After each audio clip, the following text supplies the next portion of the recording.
효과적인 교실 운영법의 사례 중심입니다. 뭐 우는 아이, 산만한 아이, 욕하는 아이, 오늘 세 가지 우는 아이, 화를 내고 욕하는 아이, 산만한 아이, 이렇게 세 가지로 나눴고 ADHD를 조금 이제 다루기로 말씀을 드렸는데, 실은 궁극적으로 가장 큰 문제는 이제 까부는 아이죠. 뭐 한마디로 그냥 까부는 애. 도대체 이 촌눈 벌고쟁이처럼 까부는 이놈들을 어떻게 할 것인가, 이 문제인데, 사실 우리 수업에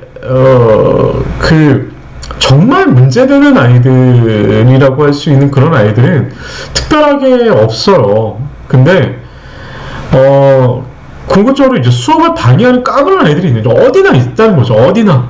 저 20명, 뭐 3, 40명, 뭐 한 20명 중에 꼭 한두 명은 있고요. 그 아이 때문에 수업을 못할 정도인 경우가 있죠. 그러니까 도대체 그 아이를 그러면 도대체 어떻게 할 것인가. 광고 보고 들어오셨어요? 감사합니다, 선생님. 네, 감사합니다. 진짜 광고를 보시는 분이 있으셔서, 돈이 올라가더라고요. 봤더니 얼마죠? 한국 돈으로 따지게 되면 한 2,000원? 2,000원이 올랐습니다, 여러분. 제가 나중에 그게 좀 더 쌓여지면 제가 여러분한테 정말 제대로 한번 쏘겠습니다. 저희 한번. 그래서 방과교실에서 문제되는 것들은 결국 그 수업 진행 자체를 방해하는 아이들을 도대체 어떻게 할 것인가에 관한 부분이거든요. 그래서 그것들은 결국은 늘 면접에서도 나오고요. 면접할 때 묻죠. 도대체 어떻게 할 것이냐. 방해하는 아이들. 이렇게 묻기도 하는데, 그거는 이제 제가 내일도 강의를 할 겁니다. 내일도 강의를 할 것이고, 다음 주에도 강의를 할 것입니다. 결국, 재미있는 수업을 하기 위해서는 수업 자체에 집중력이 올라가야 되는데, 그 아이들 때문에 더군다나 문제는 재미있는 수업 자체가 안 돼요. 이게 집중력, 이렇게 아이들을 방해하는 걸 둘째 치고 아이들의 만족도, 그러니까 수업을 들어오는 아이들, 전체 아이들의 만족도가 떨어지기 때문에 저희가 좀 여러 가지 문제가 다 있습니다. 그래서 여러분한테 오늘 이야기하는 것들은 까부는 아이들, 정말 우리 수업을 좀 방해하는 아이들을 오늘과 내일, 그리고 아마 차주 1월달에 첫 주에서도 그런 얘기가 있을 거예요. 왜 그걸 얘기를 해야 돼? 왜 수업, 운영법에 관한 부분은 오늘과 내일 할 건데, 내일에 하는 방과후 교실 활성화법에서도 재미있는 수업이 굉장히 중요하거든요. 그러다 보니까 아마 2주 정도 이런 얘기들이 계속 오고 가게 될 거예요. 그래서 여러분들이 어쨌거나 수업을 하게끔 됐고, 또 학교가 정해졌고, 합격을 하시게 됐고, 또 합격을 하지 않으셨다 하더라도요, 이 지금 하는 모든 내용들은요, 어쩌면 우리 자녀들의 공부폭하고도 연관되어 있어요. 제가 학원도 해봤다고 늘 말씀드렸죠. 학원도 해봤죠. 저는 학습지 국장 해봤잖아요. 네. 그리고 방과후도 해봤죠. 학원도 해봤죠. 과외도 당연히 해봤죠. 대학교 다닐 때. 그러니까 다 이런 거 저런 걸 해보니, 궁극적으로 이 아이들을 관리하고, 그러니까 일대 다 수업에서는 수업의 분위기가 정말 재미있는 수업을 하느냐 안 하느냐, 이것을 좀 자주유지하는 것 같습니다. 잔소리가 좀 길었습니다. 오늘 할 얘기가 너무 많은데 쭉쭉쭉쭉 넘어가겠습니다. 지난주에 말씀드렸습니다. 재미있는 수업이라고 하는 것들은 뭐냐, 결국 농담, 웃긴 이야기, 게임 많이 한다? 물론 게임을 많이 하면 재밌는 수업이라고 애들이 인식하죠. 근데 그것뿐만 아니라 흐름이다. 이게 너무 중요한데, 진짜 제 강의를 실시간에 들으셨던 분, 50여 분, 계속 이제 저랑 함께 이 수업에 제 실시간 강의를 들으시는 그분들 말고, 이 녹화본을 편집을 해가지고 저희가 올리거든요. 그런데 면접이나 이런 것들은 거의 700명, 800명씩 보셨더라고요. 한 2주 올렸는데. 근데 정말 저는 더 중요한 게 이 교수법의 흐름이에요. 정말 이거 정말 중요하거든요. 근데 안 봐. 왜 안 보지? 급하지 않아서 그런가? 이건 정말 중요하거든요. 제가 이런 걸 다 해봤잖아요. 제가 해봤던 결과를 여러분한테 말씀드린 거기 때문에, 정말 교수법의 운영법에 문제 있는 아이들을 대응하는 것 이전에 우리 수업 자체의 어떤 얼개가 잘 꾸며져야 된다는 얘기인 거죠. 그래서 다시 한번 말씀드리지만 혹여나 이 방송을 보셨을 때 그 교수법의 흐름에 관한 부분을 보지 않으셨던 분은 꼭 다시 한번 봐주셨으면 좋겠습니다. 그리고 액티비티하고 퍼포먼스 있는 수업이 재밌다고 말씀드렸죠. 그리고 지난주 뭐예요? 체험. 5개의 오감을 다 만족시킬 수 있는 수업이 재밌다. 또 이런 수업이 실제 프로그램으로 선택될 수도 있을 뿐더러 아이들의 만족도가 높고 집중된다. 그리고 케어. 이런 것들이 굉장히 중요하다는 말씀도 드렸고요. 이런 얘기들에 관한 부분이 지난주에 다 말씀드렸는데 정말 중요한 얘기예요.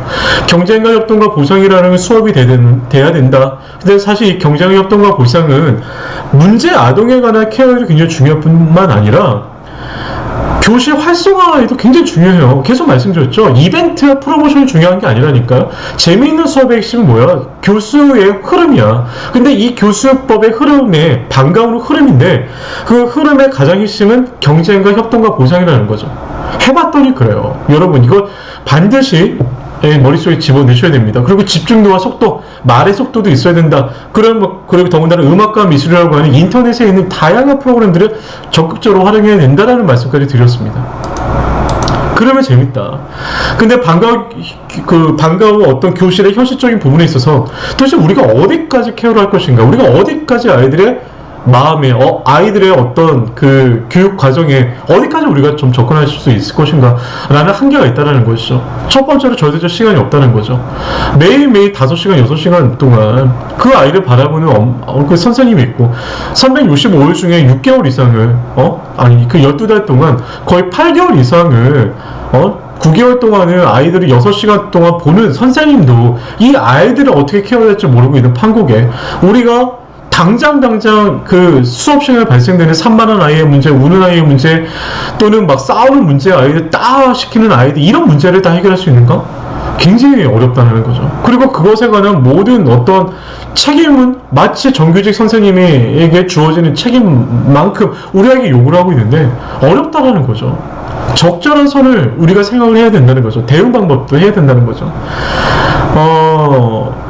그 요리 선생님처럼 어떠한 그 보조 선생님을 둬야 되는 어떤 수업들이 있습니다.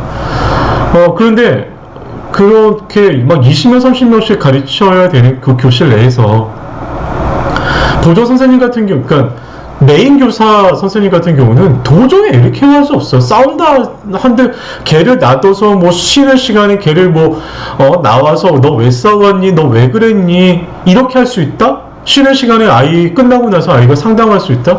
물리적으로 어렵거든요. 정말 어려운 것들이거든요. 특히 교구를 막 챙겨야 되는 분들은. 그러니까 늘 뭐 대화를 풀어야 된다, 공감해줘야 된다, 이런 얘기는 늘 듣죠. 그리고 그거에 대한 필요성도 늘 느낍니다. 그럼에도 불구하고 할 수가 없다라는 거죠. 이것을 그럼 도대체 어떻게 할 것인가, 우리 교실 내에서.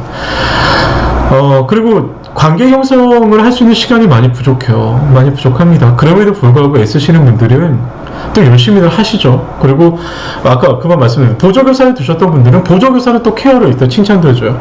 근데 메인 교사는 어떻게 해야 돼? 너 저리 가 있어. 막 이렇게 좀 엄하게 대하기도 하죠. 그런 것들이 이제 교사님, 그 선생님들이 많다고 한다면 서로가 그 역할 분담을 할 수 있는데 혼자 한다고 한다면 굉장히 한계가 있을 수밖에 없는 교실이다. 우리가 이 교수법의 한계를 우리가 느끼고 가야 된다는 거죠. 근데 지금서부터 제가 드리는 말씀이 허황된 얘기라고 말씀하실 수도 있어요. 야, 그거는 네가 하는 얘기인 거고 네가 하는 얘기지 그게 사실 되겠니? 라고 말씀하실 수도 있는데 그래도 우리가 기본은 알고 시작하자라는 생각입니다. 예. 그래서 하나하나 이런 한계에 관한 부분을 고민하면서 시작을 해봤으면 좋겠어요. 그리고 그 3만원 지난주에 얘기했었던 그 하나 오늘 또 얘기하기 전에 다시 하나 짚고 넘어가야 될 부분 하나가 있습니다. 3만원 아이와 욕하는 아이, 수업을 방해하는 아이, 기본적으로 수업을 방해하는 아이라고 우리 정의하죠. 수업을 방해하는 아이들은 3가지 유형이라고 그때도 말씀드렸습니다. 태생적인 것, 기재적인 것들이 있는 거고요. 태생적으로 문제가 아닌 거예요. 그러니까 아이는 얌전한데 어떤 환경적으로, 후천적으로 애가 좀 심리적으로 상처를 받은 아이가 있고요. ADHD가 있습니다. 근데 ADHD를 이해에 관한 부분은 나중에 제가 좀 이따 말씀드리겠지만 증상이 있어요. 그런 증상이 있는 아이들은 저희가 할 수 있는 게 없어요. 그거는 기본적으로 담임 선생님도 못해요. 이 아이는 어떻게 해야 되나요? 병원에 가야 됩니다. 왜냐면 되지만 제가 늘 말씀드리죠. 저희 아이 아파요. 저희 아이도 그렇거든요. 근데 저는 저희 아이가 미술치료를 받는 거에 대해서 부끄럽거나 문제된다고 저는 생각 안 해요. 당연히 잘하는 과정의 문제인 거잖아요. 네, 저는 그게 오히려 빠르게 치료를 할 수 있다는 게 더 전 좋다고 당연히 생각하거든요.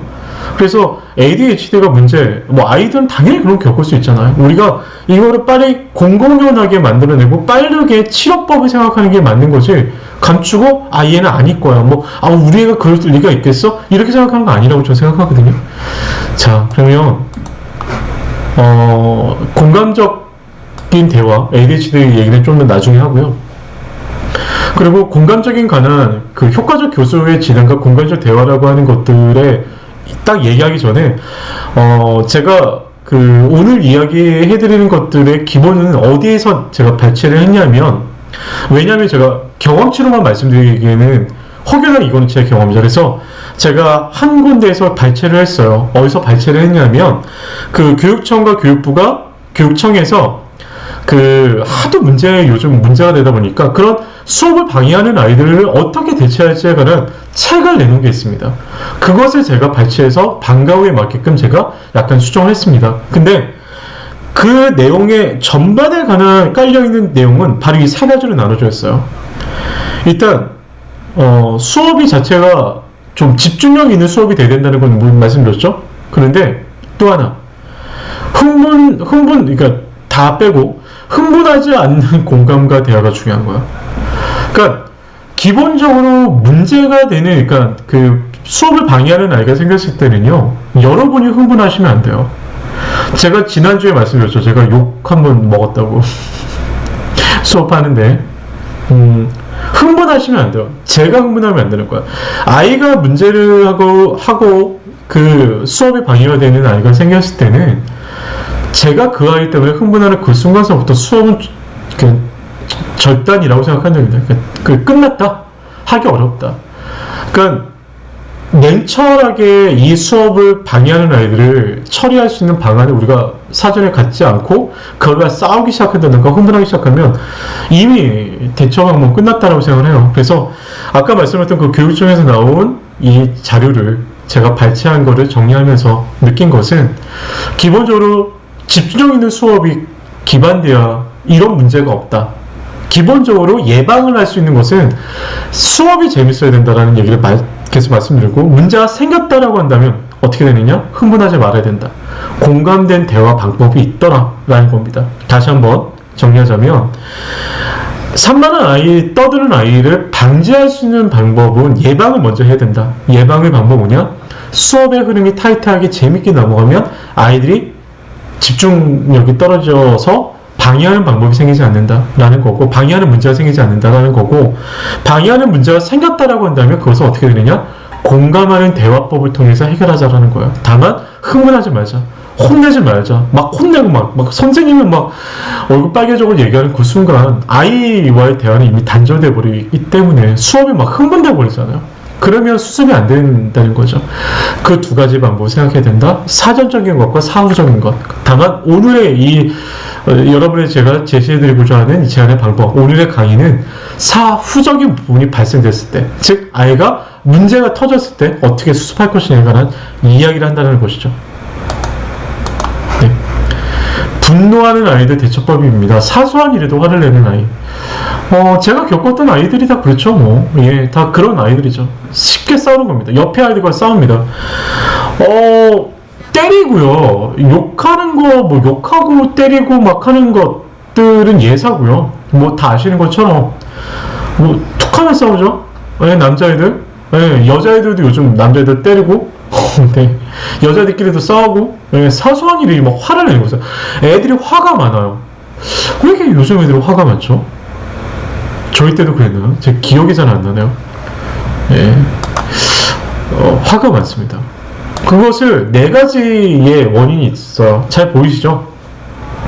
일단 권위적인 부모 밑에서 자란 아이들은 화가 많습니다. 지금 이거는 사소한 일에 화를 내는 아이들의 원인이에요. 그것을 네 가지로 분석을 했거든요. 그리고 충동적인 공격적 기질을 가지고 있는 거예요. 아까 말씀드렸죠.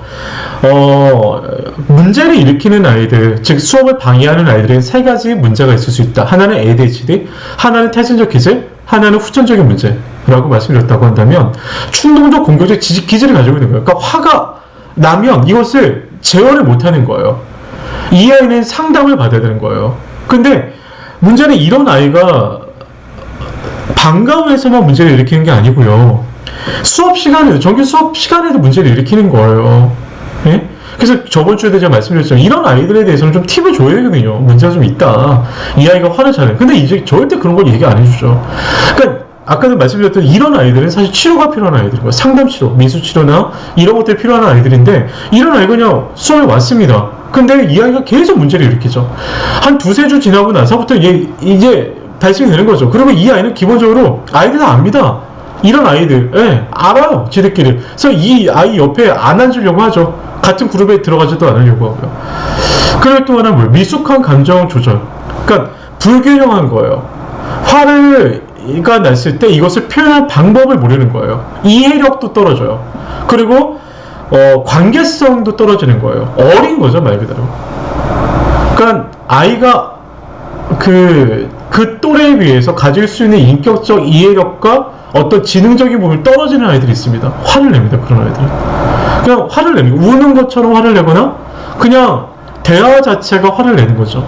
그리고 네 번째, 적절한 행동에 무감각인 거예요. 즉 사과를 하는 방법을 몰라요. 그리고 내가 이것을 잘못된 행동인지를 몰라요. 이런 아이들이 있다라는 거죠. 이게 사실이에요. 그럼 이 아이들을 도대체 어떻게 해야 되는가? 이것들 지금 얘기만 들어봐도요. 이게 우리 교실에서 벌어지는 일이 아니라니까요. 내 아이들도 이럴 수 있다라는 거죠. 그리고 내 아이의 주변에 있는 아이들도, 내 아이의 친구들도 이런 아이들이 있다라는 거죠. 100% 땁니다. 그리고 나중에 이런 애들 100% 학교에서 적응 못해요. 초등학교 1학년 때, 2학년 때 이거 수습하지 못하면 이 아이들은 고학년 되면 될수록 완벽하게 이 아이들은 공격적 기질을 가질 수밖에 없어요. 사회생활도 못하는 거죠. 이거 어떻게 해야 되느냐라는 거죠. 근데 이런 아이들이 100% 우리 수업을 방해한다는 거죠.